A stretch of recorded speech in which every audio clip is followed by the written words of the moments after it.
వర్గీకరణని ఈరోజు చాలా విజయవంతంగా బిల్లుని ప్రవేశపెట్టి దాన్ని సాధించిన ఘనత గౌరవ ముఖ్యమంత్రి శ్రీ నారా చంద్రబాబు నాయుడు గారిది.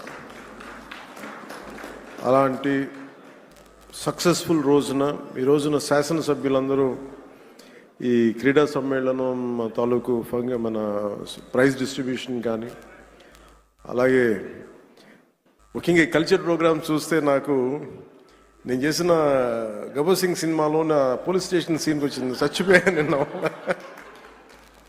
అంటే నేను ఎప్పుడు నా లైఫ్లో ఇన్ని దశాబ్దాలు అంటే మనకు కొంచెం మన అసెంబ్లీలో ఇన్ని దశాబ్దాలుగా ముఖ్యమంత్రి గారిని మన నారా చంద్రబాబు నాయుడు గారిని చూస్తున్నప్పుడు ఎప్పుడు ఆయన ముఖం ఇంత నవ్వుగా నేను నా జీవితంలో మనం ఎవరూ చూడలేదు. అసలు ఎప్పుడు అంటే అంటే నవ్వే పరిస్థితులు ఉండవు.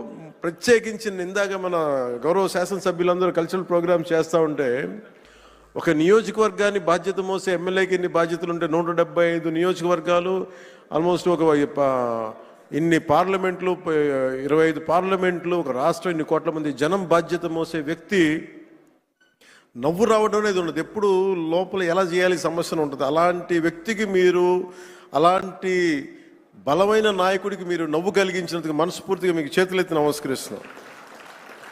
ఒక సింపుల్గా చెప్పాలంటే మీరు చేసిన performance simple I can say wow.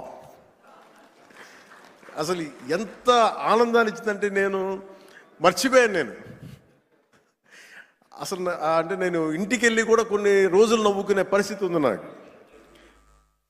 అంటే ఇది ఎంత అంటే ఇది మన ఒక్కళ్ళకి ఆనందం కాదు. ఇది శాసనసభ్యులు అంటే ఎప్పుడు వ్యక్తిగత కక్షలు, గొడవలు, అరుపులు, కేకలు అన్న సంస్కృతి గత 5 సంవత్సరాలుగా చూసాం. అలాంటిది మనందరం విభిన్నమైన పార్టీలకు చెందిన వాళ్ళం, అందరం కలిపి ఎన్డీఏ కూటమి.